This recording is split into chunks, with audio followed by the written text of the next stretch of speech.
taasisi yetu imefikia hatua ya kuanzisha IRB, yani Institutional Review Board ya taasisi ya JKCI.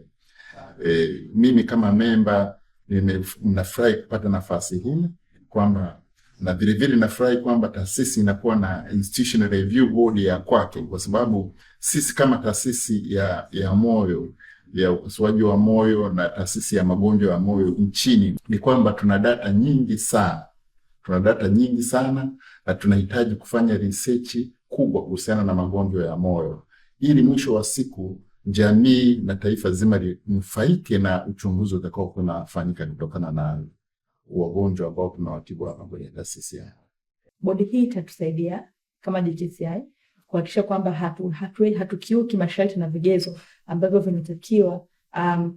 kwa international pia, kwamba hata kama tufanye tafiti ambazo ni ndani ya nchi au nje ya nchi zitakuwa zinakidhi vigezo na masharti ambavyo vinatakiwa